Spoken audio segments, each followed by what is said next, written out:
So let's start with some basic overview of some linear algebra. Now, linear algebra comes down to the multiplication and composition of scalar and matrix value. A scalar value is just a real number that we multiply against an array. When we scale a matrix or array using a scalar, we multiply each individual element of that matrix or array by the scalar. A matrix is a collection of values, typically represented by m times n grid, where m is the number of rows and n is the number of columns. So again, row columns, okay, in that sequence. The edge length m and n do not necessarily have to be different. If we have m equals to n, we call this a square matrix. A particularly interesting case of matrix is when m is equal to 1 or n is equal to 1. In this case, we have a special case of a matrix which we call vector. While there is a matrix object in NumPy, we will be doing everything using NumPy arrays because they can have dimensions greater than 2. For the purpose of this section, we will be using matrix and array interchangeably. We can express matrix equation as y is equal to a multiplied by x, where a is a m times n matrix, y is a m times 1 vector, and x is the n times 1 vector. Hopefully you remember some of these from high school. In order for you to have a be able to multiply n, the second one, okay, this is row, this is column. The column of the first one must equals to the row of the second one. On the right hand side of the equation, we are multiplying a matrix by a vector. This requires a little bit more clarification, lest we think that we can go about multiplying any matrix by any other matrices. So let's dig into this. Okay, matrix multiplication. With matrix multiplication, the order in which the matrices are multiplied matters a lot. Multiplying a matrix on the left side by another matrix may be just fine, but multiplying on the right may be undefined. So here we are creating two matrices, A and B. Notice their different dimension. A dimension is 3 by 5, 3 rows by 5 columns. B is 4 times 3. The general rule of what we can and cannot be multiplied into which order is based on the dimension of the matrices. Specifically, the number of columns in the matrix on the left must be equal to the number of rows in the matrix on the right. So let me repeat this again. The number of columns in the matrix on the left must be equal to the number of rows in the matrix on the right. In super informal terms, let's just say we have a m times n matrix and p times q matrix. If we multiply the first by the second on the right, we get the following. M times n, the left one, p times q, the right one. So what we get, assuming n is equal to p, we get m times q dimension. So the resultant product has the same number of rows as the left matrix and the same number of columns as the right matrix. This limitation of matrix multiplication with regards to dimension is important to keep track of when writing code, otherwise you're going to get error everywhere. To demonstrate this, we use the dot function to multiply our matrices below. So if we multiply A by B, okay, notice it's 3 by 5 and 4 by 3. 5 is not equals to 4, you're going to get an error. And this is exactly what we've got. 3 by 5 and 4 by 3 is not aligned. 5 dimension is not equals to 4. All right, we know that. Okay, so this results make sense in accordance to our rule. Multiplying a 3 by 5 matrix on the right by a 4 by 3 matrix results in an error, while multiplying a 4 by 3 matrix on the right by 3 by 5 matrix result in a 4 by 3. So hence what we need to do, okay, is to rearrange this a little bit. B, if we recall, we just need to pull this down. B is 4 by 3, A is 3 by 5. So here now we have 3 is equal to 3. We will get 5 by 4, which is exactly what we get here. Sorry, 4 by 5, the other way around. B multiplies by A. Right, having done that, let's move on to the actual finance itself, which is portfolio variance. Let's return to our portfolio example from before. We calculate the expected return of the portfolio, but how do we calculate the variance? We start by trying to evaluate the portfolio as the sum of each individual assets scaled by its weight. Now, this is variance, okay, portfolio variance. Variance is the square of standard deviation. So if we take a look at the variance of portfolio, it's equal to the variance of the individual assets itself. Okay, so you apply the variance function into all of these, okay, individual asset itself. So S0 to Sn are the assets contained within our universe. If all of our assets were independent of each other, we could simply evaluate this, which is these here. And what you get is basically weight 1 multiplied by the variance, weight 2 multiplied by the variance, all the way to weight n multiplied by the nth asset's variance. However, there's always a however in finance, that's the beauty of it.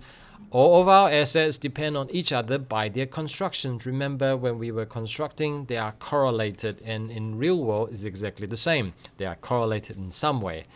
They are all in some way related to our base assets and therefore each other. We thus have to calculate the variance of the portfolio by including the individual pairwise covariance of each asset.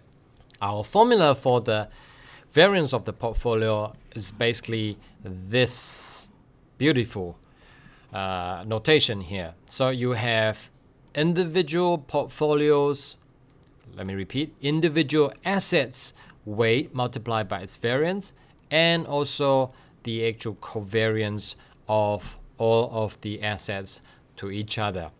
So you have this P, or this rho, really, this rho ij is the correlation between asset I and asset j. Okay, so correlation coefficient really is covariance divided by the standard deviation of each asset. This seems exceedingly complicated, but we can easily handle all of this with NumPy by using NumPy arrays. Rather than going into the details of how to derive that, that's not the point of this exercise. Just remember, this is how you calculate the variance, and we just use a NumPy array to calculate this. So first we calculate the covariance matrix that relates all of the individual stocks in our universe. Let's go into the code itself. How do we calculate the covariance?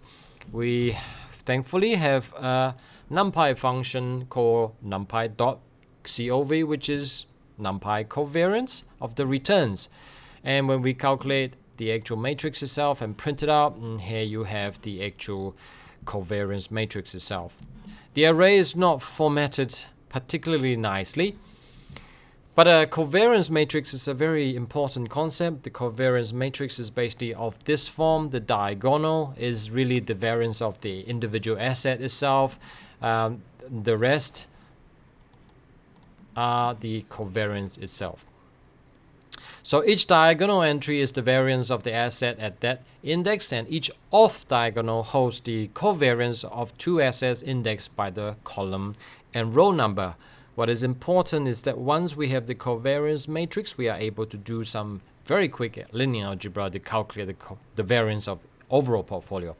We can represent the variance of the portfolio in array form as using this, okay, the weight multiplied by the covariance matrix multiplied by the transposed weight itself, where C is the covariance matrix of all the assets and W is the array containing the weights of each individual assets. The superscript T on the second W listed above denotes the transpose of W. For reference on the evaluation of variance of a portfolio as a matrix equation, best go to Wikipedia. The transpose of an array is what you get when you switch the rows and columns of an array. This has the effect of reflecting an array across what you might imagine as a diagonal. For example, take our array A from above.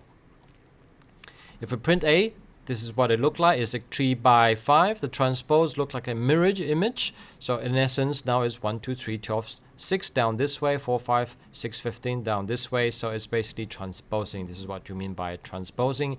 It went from 3 by 5 to 5 by 3.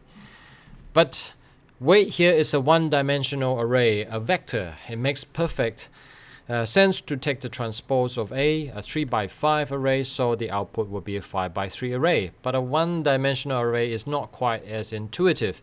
A typical one-dimensional array can be thought of as 1 times n horizontal vector. Thus, taking the transpose of this array essentially means changing it to an n times 1 vertical vector. This makes sense because one-dimensional arrays are still arrays, and any multiplication done between 1D and higher dimensional arrays must keep in line with our dimensionality issue of matrix multiplication.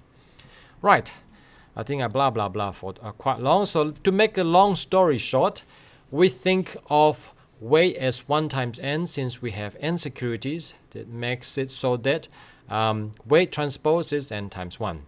Again, our covariance matrix is n times n, so the overall multiplication works out like so. In formal terms, this is what it looks like. It becomes 1 by 1.